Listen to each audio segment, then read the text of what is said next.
Lundi 14 juin, bienvenue à tous, vous êtes sur RTI 1. Le chef de l'État ivoirien a pris ce matin 2 décrets de nomination.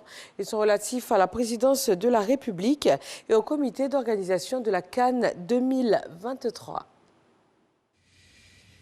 Communiqué de la présidence de la République. Le président de la République, son Excellence M. Alassane Ouattara, a procédé ce lundi 14 juin 2021 à la signature de 2 décrets de nomination au titre de la présidence de la République et du comité d'organisation de la Coupe d'Afrique des Nations 2023, COCAN 2023. Au titre de la présidence de la République, M. Ali Koulibaly est nommé ministre, conseiller spécial auprès du président de la République. Au titre du comité d'organisation de la Coupe d'Afrique des Nations 2023, COCAN 2023, M. François Albert Amichia est nommé président du comité d'organisation de la Coupe d'Afrique des Nations 2023, COCAN 2023. Fait à Abidjan le lundi 14 juin 2021.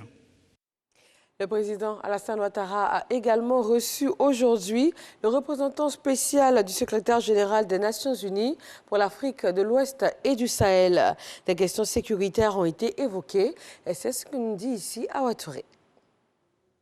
En tournée de prise de contact avec les autorités de la sous-région ouest africaine, après sa prise de fonction, le représentant spécial du secrétaire général des Nations Unies pour l'Afrique de l'Ouest et le Sahel, Saleh Anadif, reçu par le président de la République Alassane Ouattara. L'occasion de passer en revue les défis sécuritaires qui concernent toute la sous-région. Je suis venu me présenter au président de la République et effectivement nous avons parlé des défis, notamment les défis sécuritaires dont il est question. On a parlé de ce qui s'est passé à la frontière il y a 2-3 jours. On a parlé de ce qui s'est passé au Burkina Faso. Donc, c'est des défis réels. Et je crois que nous sommes arrivés tous à la conclusion que c'est des défis globaux qui concernent toute la sous-région. Et on devrait avoir une vision régionale. Ce qui se passe au Mali, ce qui se passe au Burkina, concerne également les autres pays qui sont au niveau de la côte, notamment la Côte d'Ivoire. Et là, je crois que le président a fait une analyse extrêmement précieuse et nous allons bâtir sur cette analyse pour faire en sorte que les Nations Unies, les autres acteurs, les autres partenaires puissent également être aux côtés de ces pays pour faire face à cette menace qui de plus en plus devient sérieuse. Nommé le 26 mars 2021, le Tchadien Saleh Anadif succède au Ghanéen Mohamed Ibn Chambas. Il était depuis 2015 représentant spécial du secrétaire général au Mali et chef de la mission des Nations Unies pour la stabilisation de ce pays, la MINUSMA. 509 000 candidats sont soumis depuis ce matin aux épreuves écrites du BEPC sur l'ensemble du territoire national. La ministre de l'Éducation nationale et de l'alphabétisation, Mariatou Kone, a visité quelques centres d'examen. Elle a encouragé les candidats au respect des consignes contre la fraude. Elle a exhorté les surveillants à la vigilance.